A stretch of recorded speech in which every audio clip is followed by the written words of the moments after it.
추구하는 거는 비만인 환자에서 제일 중요한 거는 건강이고, 사실은 뭐 살이 키로 간 게 아니고 자연스러운 성장 과정에서 키가 큰 거라고 보시면 됩니다. 그런 성인병들이 조기에 발생하기도 합니다. 당뇨병이라던가 고혈압, 이상지 질혈증, 비알코올성 지방간 질환, 심혈관 질환, 이런 게 다 대사질환이라고 하는데, 안녕하십니까, 진주수병원의 가정학과 과장으로 오게 된 가정학과 전문의 백도원이라고 합니다.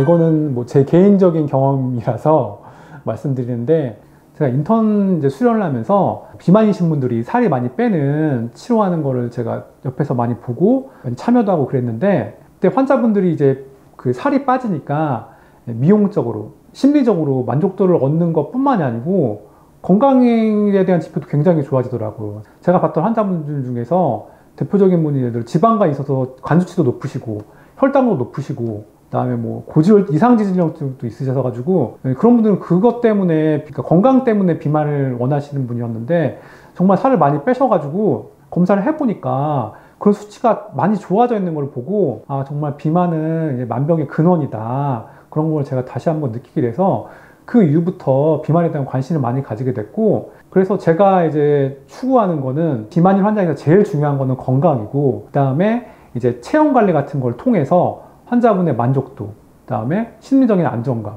자신감도 얻을 수 있고 여러 가지 장점이 있어서 그러면은 이제 환자분의 전인적으로 여러 가지 면에서 만족도를 줄 수 있는 이제 치료가 비만이라고 생각해서 비만에 관심을 가지게 돼서 이렇게 비만 쪽에 스크리닝도 이렇게 좋은 기회가 있어서 하게 되고, 이런 좋은 기회가 있었던 것 같습니다. 일단 소아 비만은 성인의 비만과는 크게 다를 건 없는데요. 이제 비만이라 하면 몸에 과도한 지방 축적으로 인해서 건강에 이상이 생기는 상태를 말합니다. 그렇기 때문에 언제나 조기 예방과 적절한 치료가 필요한데요. 소아 비만 같은 경우는 이제 성장 중이라는 아이들의 특성을 감안해야 되는데, 그래서 성인에서는 이제 비만의 진단을 체질량 지수, 즉 BMI로 진단하는데, 소아도 비슷한데 대신에 원령에 따른 표준 성장 곡선이 있기 때문에 거기에 맞춰서 85, 100분위수 이상, 그 다음에 95, 100분위수 미만에서는 과체중으로 진단을 하고, 95, 100분위수 이상에서는 비만으로 진단하게 됩니다. 또 한 가지 다른 방법도 있는데, 자신의 현재 체중에서 표준 체중을 뺀 다음에 그걸 다시 표준 체중으로 나누는 비만도를 이용해서 소아청소년의 비만을 진단하기도 합니다. 소아청소년 같은 경우는 성장 중인 특성을 고려하여서 주기적으로 정기검진을 통해서 비만을 평가해야 하고, 이를 고려해서 적절한 영양 섭취와 건강한 생활 습관을 만들고 유지시키는 것이 목적이기 때문에 반드시 부모님의 참여가 필요하다고 할 수 있습니다. 그렇게 알고 계신 분도 많은데요. 사실은 뭐 살이 키로 간 게 아니고 그냥 자연스러운 성장 과정에서 키가 큰 거라고 보시면 됩니다. 근데 이제 사람들이 그걸 보고 살이 키로 갔구나 이렇게 오해를 하셔가지고 잘못된 속설이 퍼지게 된 것 같은데, 물론 적절한 영양 섭취가 성장에는 중요한 건 사실입니다. 그렇지만 그게 과잉이 돼서 이제 비만으로 가게 되면은 이제 더 성장은 빠르게 될지는 모르겠는데, 그 성장이 이른 시기에 끝나게 돼버려서 원래 자신이 갖고 있는 성장 여력만큼 자라지 못하고, 오히려 최종 신장은 자기가 자랄 수 있는 만큼보다 더 작게 되는 그런 결과가 올 수도 있으니까 비만은 언제나 조기에 치료하고 관리해야 됩니다. 비만은 이제 구분을 하자면 이제 1차성 비만과 2차성 비만으로 나눠질 수 있는데, 1차성 비만은 단순히 쉽게 설명드리면은 이제 많이 먹어서, 아니면 잘못된 생활 습관, 운동 용량이 적다던가 이제 그런 걸로 생기는 거고, 이제 2차성 비만은 일부 유전 질환, 아니면 약물, 정신과 질환, 아니면 내분비 질환, 이런 거에 생기는 건데, 대부분의 비만은 이제 1차성 비만이라고 생각하시면 됩니다. 당연히 치료는 잘못된 생활 습관의 교정이 소아 비만의 치료가 됩니다. 그리고 일부에서 나타나는 2차성 비만은 병원에 오셔서 의사의 문진과 검사를 통해서 알아낼 수 있는데, 적절한 생활 습관을 계속 유지하는데도 비만이 치료가 잘 안 되신다 이러시는 분들은 가까운 병원에 오셔가지고 의사의 상담을 한번 받아보시는 걸 권유드립니다.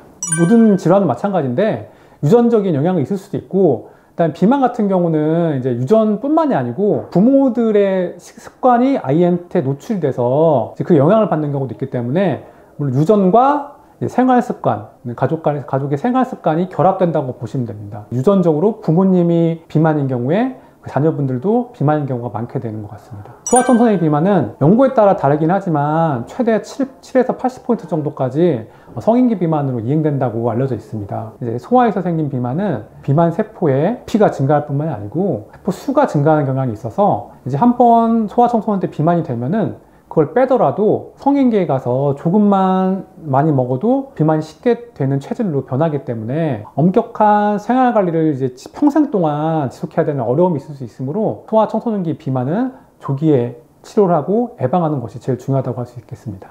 성인에서도 비만이 생기면은 여러 가지 성인병, 즉 대사질환의 발생률이 올라가곤 하는데요.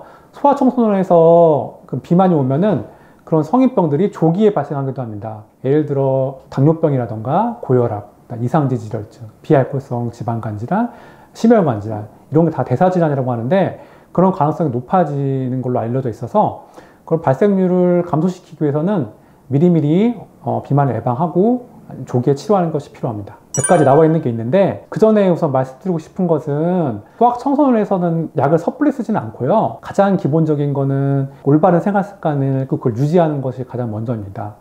그럼에도 불구하고 고도 비만의 경우나 아니면은 이제 건강에 위협이 된다고 생각하는 경우는 약물 치료를 시행해 볼 수 있는데 현재 우리나라에서 사용될 수 있는 약은 이제 리라글루타이드라는 상품명 삭센다라는 약을 쓸 수가 있고 올리스타트라는 성분의 지방 흡수를 저해시키는 약을 쓸 수가 있는데 현재 우리나라 식약청에서 12세 이상의 소아청소년에서 허가가 나 있습니다. 그리고 제가 당부드리고 싶은 거는 살을 무리하게 빼기 위해서 성분을 잘 알 수 없고 임상시험도 거치지 않은 약물을 사용하는 것은 환자의 안전성을 위해서 꼭 피해 주셔야 된다는 것입니다. 제가 강조드리고 싶은 거는 소아청소년 비만에서는 부모님이 비만이거나 아니면은 올바르지 못한 생활 습관을 아이에게 노출시킴으로써 결과적으로는 부모님들이 아이를 비만으로 만드는 결과가 나오게 된다는 것입니다. 그렇기 때문에 소아청소년 비만에 있어서는 중요한 것이 부모님의 참여, 즉 부모님이 같이 비만을 치료를 받는다던가 올바른 생활 습관을 보여줘가지고 아이들의 어떤 롤모델이 되는 것이 중요하다고 할 수 있습니다.